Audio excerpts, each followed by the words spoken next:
At 5:52 a.m., every river on the planet stopped flowing. Not slowed, not dammed. Stopped. The way a photograph stops motion. Except this wasn't a photograph.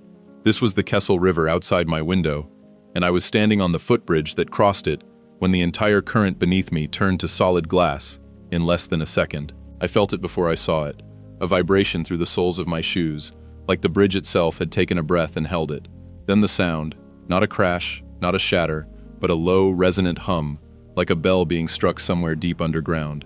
I looked down, and the river I'd walked over every morning for 6 years, the river that had carried leaves and fish and the occasional stray kayak past this exact spot 1,000 times, was gone. In its place, a frozen, glittering ribbon of glass, curved and rippled exactly the way flowing water curves and ripples. Except now, it would never move again. My name is Ren. This is the day every river on Earth turned to glass, and somehow, I was standing at the exact place where it happened first. In this episode of Anime Echo Tales, I want to walk you through everything that happened, from the first second I felt the bridge shudder beneath me, to the answers we never fully got. Let me back up, because you need to understand what an ordinary Tuesday morning looks like before I tell you what it turned into. I lived in a small house near the edge of town, close enough to the Kessel River that I could hear it at night with my window cracked. That steady, ambient rush of water that you stop noticing until it's gone. I worked as a hydrologist for the Regional Water Authority, which means I spent my career studying rivers, measuring their flow rates, tracking their seasonal changes, understanding them at a level most people never think about. I loved rivers the way some people love mountains or oceans. There was something about the fact that a river is never the same river twice. The water molecules passing under a bridge this second are gone the next, replaced by entirely new water, and yet the river itself persists, unchanged in shape even as everything inside it changes constantly. That morning, I'd left early for a routine flow measurement, the kind of task I'd done hundreds of times. I remember checking my equipment, adjusting the strap on my sensor kit, thinking about nothing more dramatic than whether I'd have time to grab coffee before my 9 o'clock meeting. I stepped onto the footbridge at 5:51 a.m. At 5:52 a.m., the world's rivers stopped being rivers. The glass beneath me wasn't flat. That's the detail that still haunts me more than anything else. It had preserved every ripple, every eddy, every current pattern the water had been carrying in that exact instant, frozen mid-motion, translucent, catching the weak dawn light and scattering it into 1,000 small rainbows across the riverbank. It looked less like a river that had died, and more like a river that had been paused, mid-breath, waiting for someone to press play again. I did the only thing that made sense to a man who'd spent his career believing rivers were the most reliable, physically consistent things on Earth. I climbed down the embankment and touched it. It was warm. Not cold like glass should be. Warm, like it still remembered being water a half second before. I want you to picture what this meant on a planetary scale, because in that first confused hour, I could only think about my one river. But rivers don't exist in isolation. Every river on Earth feeds into something. A lake, a sea, an ocean, an aquifer, another larger river. In a single instant, at 5:52 a.m., adjusted for every time zone simultaneously, meaning this wasn't a wave that traveled with sunrise the way you'd expect a natural phenomenon to spread, but something that struck everywhere on the globe at once. The Amazon stopped. The Nile stopped. The Ganges, the Mississippi, the Mekong, the Danube, thousands of smaller rivers and streams that never made it onto any map at all, every single one of them, everywhere, turned to glass in the same heartbeat. I pulled out my phone with hands that wouldn't quite stay steady. No signal. Not down, just nothing. The kind of nothing you get when every tower within range is suddenly being flooded with more traffic than it was built to carry. 8 billion people trying to make sense of the same impossible thing at the same impossible moment. I climbed back up to the road and started walking toward town, and that's when I understood this wasn't local. Cars had stopped on the county bridge a half mile up. Drivers standing outside their vehicles, staring down at what used to be the river's tributary, now a solid vein of glass cutting through the valley like something a sculptor had carved, rather than something nature had built over 10,000 years. By the time I reached the Water Authority building, the parking lot was full of my colleagues, none of whom had gone inside. Dr. Amara Okafor, who'd trained me when I first started at the authority, was standing near the entrance with a tablet, her face pale in a way I'd never seen from a woman who'd spent 30 years responding calmly to floods, droughts, and every water crisis imaginable. She looked up when she saw me and said the words that would define the rest of that day. It's not just us. It's everywhere. Every river on the planet, gone in the same second. I asked her the obvious question: how do you even measure something like this globally in real time? She turned the tablet toward me. Satellite imagery, pulled from every agency willing to share data in the chaos of that morning, showed the same thing repeated across 6 continents. Rivers that had been flowing normally in images from 20 minutes earlier now sat frozen, catching sunlight in long crystalline lines visible even from orbit. The Amazon basin, normally a sprawling brown network of moving water cutting through green jungle, now looked like something had poured molten glass into the exact shape of the river system and let it harden in place. We spent the next several hours doing what scientists do when the impossible happens. We tried to measure it, categorize it, find the pattern that would make it make sense. Dr. Okafor's team confirmed what my own hands had already told me on that footbridge. The glass wasn't simply water that had crystallized through some natural process. Its molecular structure, when a colleague finally got a portable spectrometer working on a sample, showed something that didn't match silica glass, didn't match ice, didn't match anything in any reference database the lab had access to. It was as if water itself had been asked a question: stay liquid, or become something else entirely, and every molecule of flowing water on the planet had answered the same way in the same instant. Groundwater was unaffected. Rain, when it began falling that afternoon over the coastal regions, fell normally and pooled normally on the ground. But the moment that pooled water tried to organize itself into a flowing current, tried to become a stream feeding toward a river, it hesitated, and then it too hardened, spreading the transformation in real time to anything that dared to flow with enough volume and direction to qualify as a river, by whatever definition this phenomenon was using. Standing water was fine, lakes were fine, untouched, rippling normally in the wind, which meant whatever version of this had happened to lakes and oceans in the stories people around the world were now comparing notes on, this was something different, something specifically targeting motion, targeting the very thing that makes a river, instead of just a very long, thin lake. Water that moved with purpose, with direction, with current. That was the trigger. Water that simply existed in place remained water.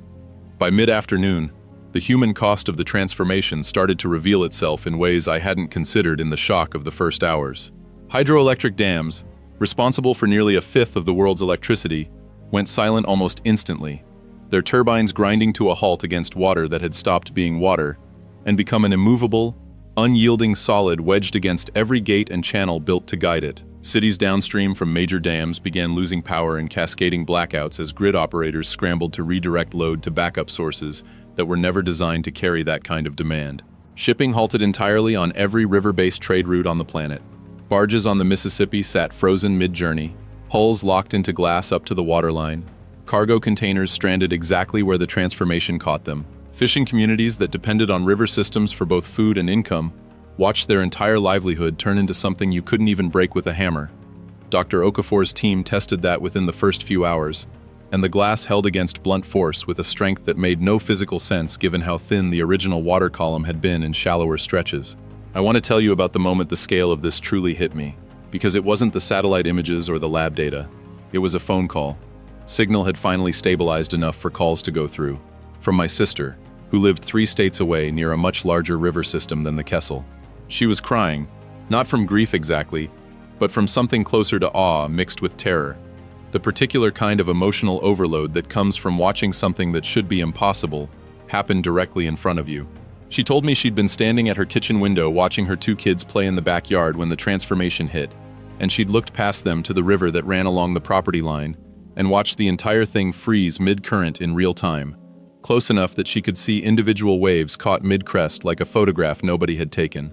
She asked me the question everyone was asking everyone else that day, the question nobody had an answer to yet. Why? Why rivers? Why now?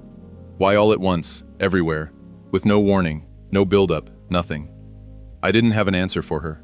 But by evening, Dr. Okafor's broader network, hydrologists, geologists, and a scattering of physicists who'd started cross-referencing data the moment the scale of the event became clear, had found something that at least gave us a direction to look. A research vessel in the North Atlantic, running routine oceanographic sampling, had picked up an anomalous reading in the water column roughly 11 minutes before the transformation hit that stretch of coastline. Not sound, not exactly. A pressure fluctuation, propagating through the ocean at a speed and pattern that didn't match any known current or seismic event, moving with a strange, deliberate rhythm that one of the physicists compared, almost apologetically, to something more like a pulse than a natural phenomenon. The timing lined up. 11 minutes before the transformation reached that stretch of the Atlantic, the pulse had passed through, and the pulse itself seemed to have originated somewhere in the deep ocean, propagating outward toward every connected body of water on the planet, reaching rivers around the globe within the same tight window regardless of size, location, or local time zone, meaning it wasn't random, meaning something out there had sent a signal through the ocean itself, and the entire planet's river systems had responded to it the way a body responds to a nerve impulse, instantly, uniformly, and completely outside anyone's control. That night, I went back to the Footbridge. I don't fully know why, maybe because it was the one place on Earth where I'd actually witnessed the moment it happened, and some part of me needed to stand there again now that the shock had worn thin enough to let something closer to grief settle in. The town had gone quiet in the particular way towns go quiet after a disaster nobody can name yet. Porch lights on, people gathered in small clusters on lawns, nobody quite ready to go back inside and pretend the day had been ordinary.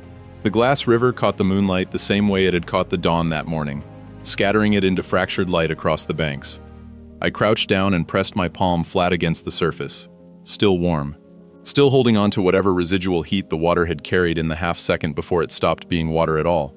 I thought about all the times I'd stood on this bridge measuring flow rates, calculating volume, treating the river as a system to be understood, rather than a thing that could simply decide, in an instant, to stop being itself.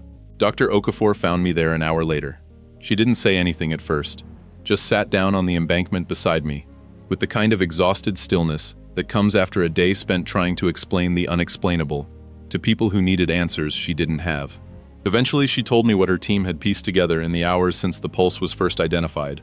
Readings from 3 other research stations, spread across different oceans, had detected the same pattern, all originating from different points along what looked, when mapped together, less like a single source and more like something vast and distributed, as if the pulse hadn't come from one place in the ocean, but from the ocean floor itself, waking up in sections, one after another, in a sequence too fast for the naked eye to register as anything other than simultaneous. I asked her the question that had been sitting in my chest all day, the one I hadn't said out loud yet. Do you think it's finished? Do you think this is the whole event, or just the first part of something bigger? She didn't answer right away. She looked out at the glass river, at the way it held its frozen ripples like a held breath, and she said the thing I've thought about every day since. Rivers are how the planet moves its water back to where it started.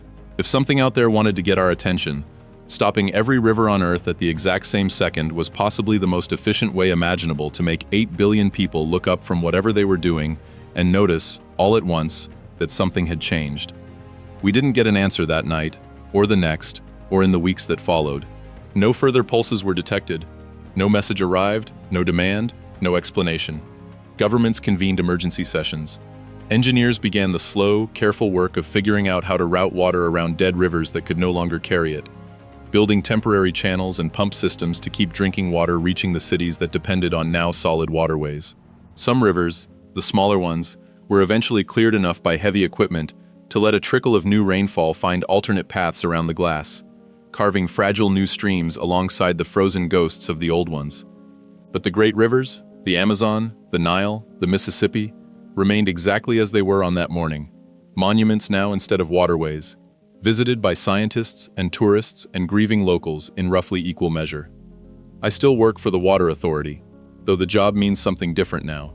I spend most of my time on what we call the New Channel Project, mapping and designing the small emergency waterways that let modern life continue around the glass rivers rather than through them. It's slower work than measuring flow rates used to be. It asks for more patience than I used to think I had. Sometimes, on quiet mornings, I still walk out to the Footbridge before work, the same one where I was standing when it happened. The glass hasn't changed in all this time. No melting, no cracking, no sign that whatever locked it in place plans to ever let it go. I run my hand along the railing and look down at the frozen current, at the exact shape the Kessel River was wearing in the half-second before it stopped being a river at all. And I think about Dr. Okafor's theory, the one she never fully said out loud that night on the embankment, but that I know we were both thinking. Maybe it wasn't an attack. Maybe it wasn't even a warning. Maybe it was simply a question, asked all at once, all over the world, in the only language vast enough to reach every person on the planet in the same instant. Not words, because words can be ignored, speeches can be muted by noise, arguments can be talked around. Just motion, stopped everywhere at once, forcing 8 billion people to look down at the same frozen instant and wonder, together, whether the thing they'd always assumed would keep moving forever might not. I don't know if we'll ever get a real answer. I don't know if there's anyone out there who owes us one. But I know that every morning now, when I cross that bridge, I stop for just a second longer than I used to, and I look down at the glass, and I remember, in a way I never quite did when the water was still moving, exactly how much I used to take it for granted. I was standing at the exact place where the world's rivers stopped flowing. I don't think I'll ever fully understand why, but I think, more than anything else that happened that day, I understand now what it means to watch something you loved change into something you no longer recognize, and to keep showing up for it anyway, every single morning, just in case it ever decides to move again. If this story pulled you in, this is what we do every week here on Anime Echo Tales. One impossible moment, one person standing at the center of it, trying to make sense of a world that changed in a single second. If you want more stories like this one, make sure you're subscribed, and let me know in the comments which river in your own life you'd want to see frozen like this one, and what you think that pulse from the ocean floor was really trying to say.